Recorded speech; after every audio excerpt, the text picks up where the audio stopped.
going on? It's your boy Coach, and I'm here to go through week one and kind of what the approach is and some of the things that we talked about in terms of nutrition, training, and habits. So very first thing, gotta let that disclaimer out there. I'm not an actual professional in some senses or licensed, but I like to think I have a lot of good information. So let's get that out of the way. First and foremost, with any kind of nutrition or health change, the first question is always, what is your goal? And that's something you have to think about, something that you have to kind of get a little detailed on, maybe a little specific, because if it's too vague, it's something that's going to be really difficult to build a path to go towards. So I pretty much have that kind of set. But for you, when it comes to change, or whether it's performance, weight loss, things like that, you're going to have to really kind of think about this and make sure that whatever it is, it's in the realm of realism, it's in the realm of possibility.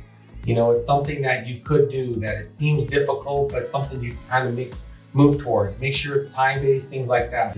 I think the first thing that goes wrong, most specifically in weight loss, it's going to be trying to do too much too soon, and it's overwhelming.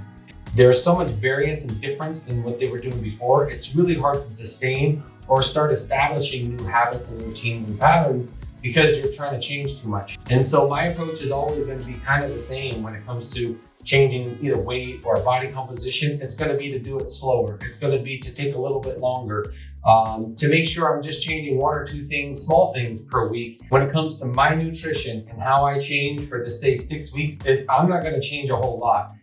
The first thing I do not want to do is go from a surplus to a deficit where I'm trying to lose a pound a week. That's too much variation. For this week, I'll be changing my calorie intake, reducing it just a little bit from where I was to get out of the surplus into a maintenance. I'm going to be changing some of the ingredients I'm using, rather than having, say things like chips and some of the more processed foods, or what people say bad. I'm just going to pick more nutrient-dense options, more vegetables, a little more fruit, more complex carbs, things like that, things that are going to give me better fuel. First week and second week is just to go to maintenance. And I know that because I've done it. And if you've never learned your maintenance, it's actually the very first thing that I recommend when trying to lose weight is to find maintenance first. Everybody generally wants to lose a lot of weight right out of the gate.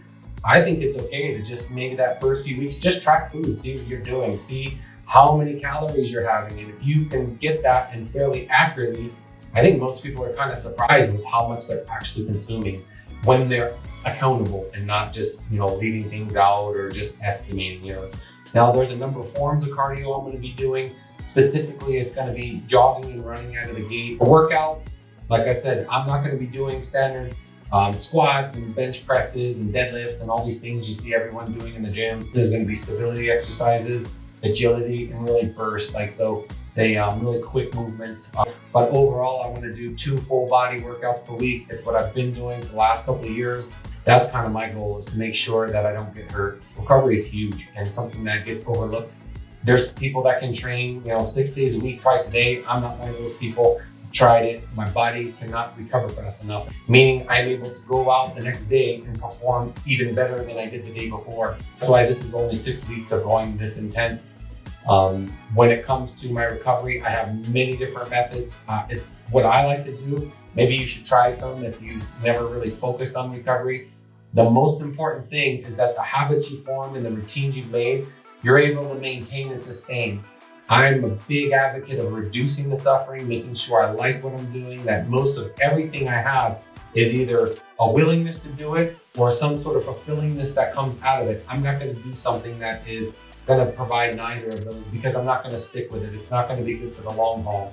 When you plan out a weight loss path, find out some activities you can do that you enjoy, things that you like. They all have 24 hours in a day. How you prioritize that is up to you and your lifestyle. Maybe there's other things that are more important, and that's okay, your families and things like that. So with your time management, it's important to make yourself some time. I for sure make sure to give myself some time. As we go along this path, we want to reduce some of our what we call setback behaviors. A setback is something that keeps you from moving towards your goal. There's a number of them. I have them as well when I'm in a surplus. First and foremost is overeating calories that are, say, less nutrient dense. And when it comes to, say, like alcohol consumption, or maybe it's too much TV time, it could be not, skipping the gym, things like that. If you completely eliminate everything and you change too many things day one, it's going to be really difficult to sustain that. So I like to kind of weed them out as I go. Some extremes that are, maybe good at these fad diets or figuring out a lifestyle that's on the extreme end and that works for them, and that's fine. And there's nothing wrong with that.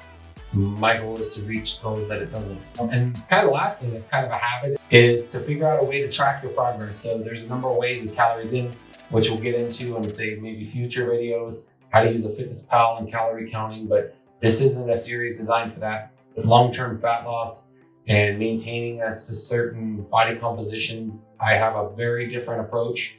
And it's actually something in a series I've kind of already planned. It's going to be a 90-day transformation series starting in January.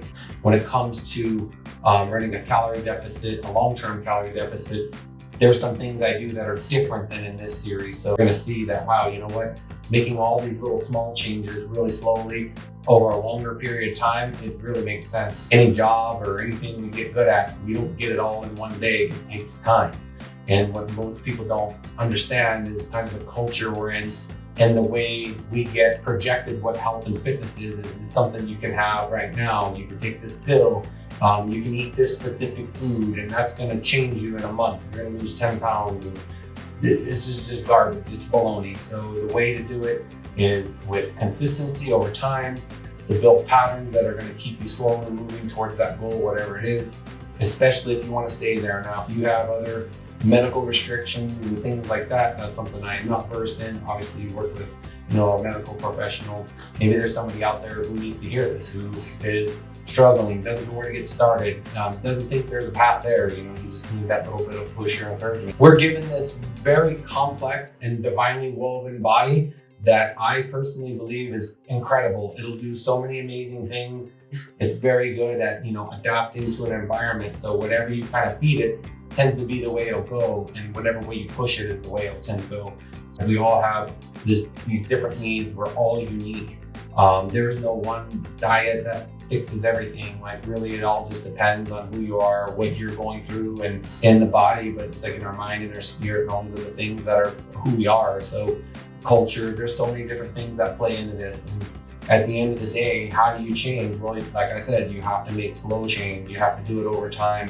But I've also learned how to back it down and have more balance and make sure that I'm living a life that is accommodating and aware of others around me, and that, how I fill that role and the many hats I have. So I'm going to end it there for this week, but I will see you for next week with a lot of different tips and, like I said, specifics on the training that I'm going through, specifics on the foods that I'm using, how I'm eating, and really the habits that are changing, what I'm trying to remove and what I'm trying to add in order to keep going toward this athletic body and this athletic composition that's really going to help me with this challenge. So I'll see you there, and I'll catch you in the next video. Take care.